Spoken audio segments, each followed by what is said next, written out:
নমস্কাৰ দি বিশেষ বাতৰিৰ সৈতে ষ্টুডিঅ'ৰ মজিয়াত মই লিপিকা বাংলাদেশী মূলৰ মানুহ এজনে বৰ অসমৰ কথা কি ক'ব ইয়াত বৰ অসমৰ কথা খিলঞ্জীয়া ভূমিপুত্ৰইহে ক'ব ৰেজাউল কৰিম চৰকাৰে নহয় নিউজ নাওৰ এক বিশেষ প্ৰতিবেদন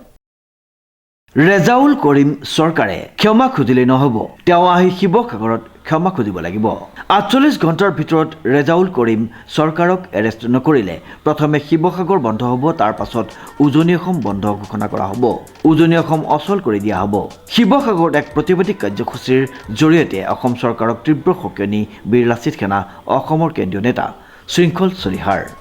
ৰেজাউল কৰিম চৰকাৰে বৰ অসমৰ কথা কৈছে বুলি এতিয়া তেওঁ কৈছে কথাটো হৈছে বাংলাদেশী মূলৰ মানুহ এজনে বৰ অসমৰ কথা ক'ব নেকি ইয়াত বৰ অসমৰ কথা খিলঞ্জীয়া ভূমিপুত্ৰই ক'ব ৰেজাউল কৰিম চৰকাৰে কিয় বৰ অসমৰ কথা ক'ব কথা বতৰাবোৰ তাত এতিয়া তেওঁ কৈছে মই ক্ষমা খুজিছোঁ তাত ক্ষমা খুজিলে নহ'ব ইয়াত ক্ষমা খুজিব লাগিব নহ'লে উজনি অসম অচল কৰি দিয়া হ'ব উজনি অসম বন্ধ ঘোষণা কৰা হ'ব আৰু এটা কথা এতিয়া আমাৰ কিমানজন সতীৰ্থ জেলত আছে তেওঁ এনে উদ্ভট মন্তব্য কৰি তেওঁ কিয় এতিয়ালৈকে এখন চৰকাৰে জেলত ভৰাব পৰা নাই তাক লৈ আমাৰ প্ৰশ্ন আছে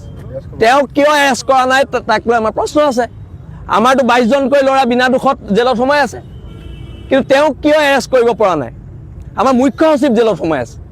কিন্তু তেওঁ কিয় এৰেষ্ট কৰিব পৰা নাই তাক লৈ আমাৰ প্ৰশ্ন আছে আৰু এটা গ্ৰেপ্তাৰ কৰিব লাগিব গ্ৰেপ্তাৰ নকৰিলে উজনি অসম বন্ধ হ'ব আৰু বন্ধৰ সময়ত যি অপ্ৰীতিকৰ ঘটনা হ'ব তাৰ বাবে চৰকাৰ দায়ী হ'ব আজি হিমন্ত বিশ্ব শৰ্মাই কৈছে আমি নামনিত উচ্ছেদ চলাইছোঁ তেন্তে আমাৰ চিন্তামণিগড় কি হ'ব চিন্তামণিগড়ত কেতিয়া হিমন্ত বিশ্ব শৰ্মাৰ বুলডেজাৰ চলিব তাক লৈ আমাৰ প্ৰশ্ন আছে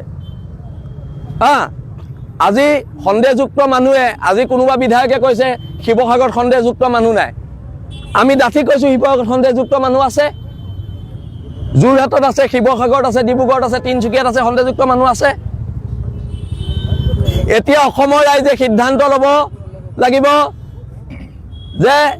ধুতিৰ লগত থাকিব নে লুঙিৰ লগত থাকিব বীৰ লাচিত সেনা অসম সদায় ধুতিৰ লগত থাকিব সেইটো স্পষ্ট কথা সময়সীমা বান্ধি দিছোঁ ৪৮ ঘণ্টাৰ ভিতৰত এৰেষ্ট কৰিব লাগিব নহ'লে শিৱসাগৰ বন্ধ দিয়া হ'ব তাৰপিছত ক্ৰমান্বয়ে উজনি অসম বন্ধ দিয়া হ'ব যিহেতু বিহু আহি আছে বিহুৰ পিছতে ইয়াৰ ওপৰত ব্যৱস্থা লোৱা হ'ব শিৱসাগৰৰ পৰা অমৃত কুমাৰ শৰ্মাৰ ৰিপৰ্ট নিউজ নাও